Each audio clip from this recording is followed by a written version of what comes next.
everyone, welcome back to this channel Creative Playground, where you will find free to download worksheets that you can use with your students. Alright, so thank you for coming back and for checking this video out. And so this time I would like to share with you my new series of worksheet, which is called Mindful Learner. So what I'm going to do with a series of worksheets is I'm combining skills from psychology, I think, with language learning. All right, so and then I come out or design a worksheet for that.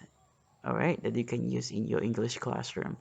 And so it so happened that our curriculum, new curriculum, one of the elements is we are encouraging growth mindset and fixed mindset versus a fixed mindset in the classroom about learning English.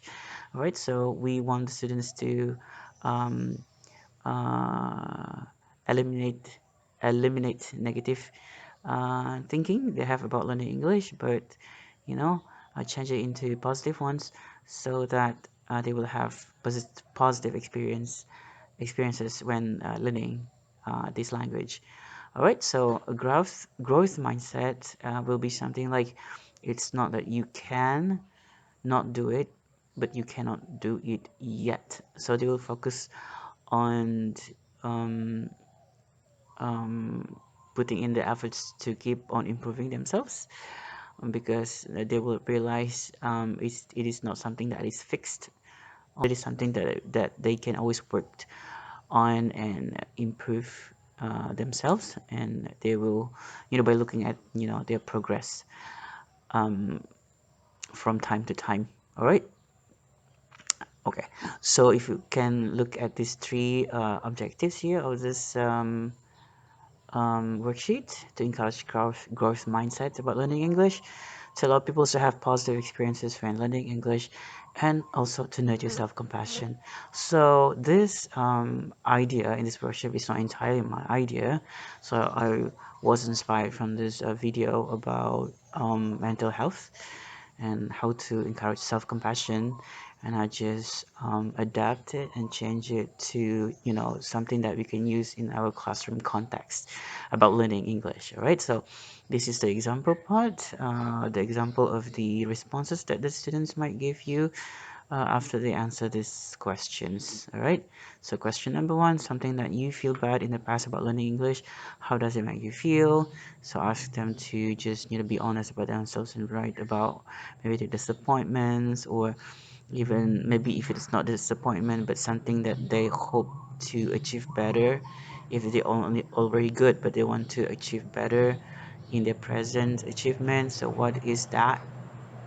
So let them describe it here in few words. And so the next question is write down a kind phrase. So they need to look at the statements that they wrote in number one and turn it into positive statements. And I will show you the example later.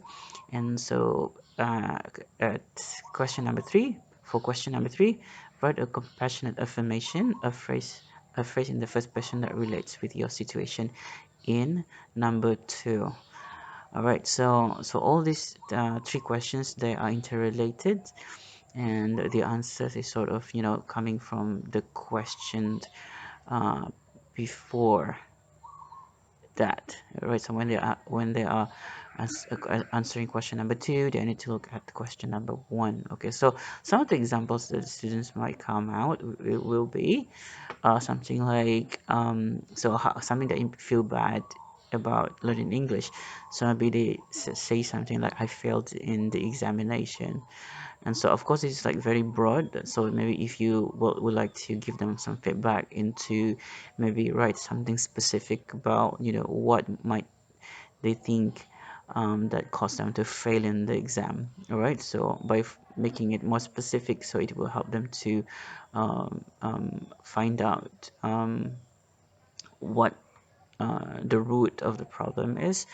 And so number two, so this is when they um, focus on the positive things to see that learning is a process rather than a destination. So, for example, if they failed in the examination, it means that that can mean that it is the beginning of something new.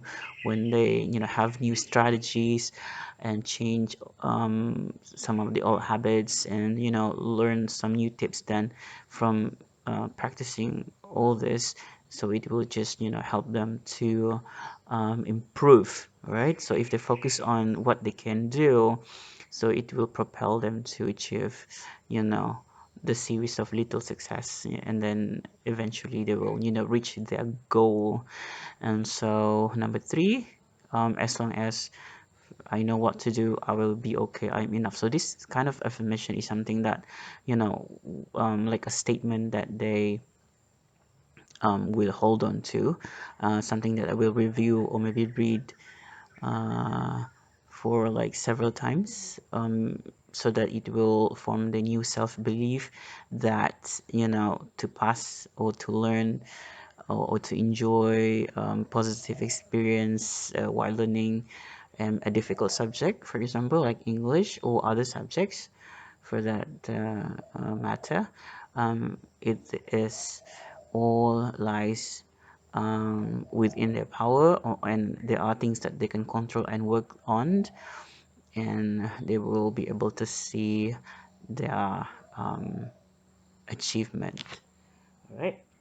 Okay. And so I hope this worksheet can be very useful to you, to allow the students to start their year, this new semester, this new term with the right foot, with a good start. And so, it will um, something that they can look back, whenever they feel down or feel bad about, not seeing any progress in their learning. So if they focus on the growth mindset, they will focus on and put on all the efforts of, continuing to strive, because they believe it is not fixed, like failure is not fixed in stone. They can actually do something about it. All right, so thank you for watching this video. If you find this worksheet helpful, or if you want to get more worksheets like this, please leave some comments and subscribe if you like. Thank you for watching. Bye.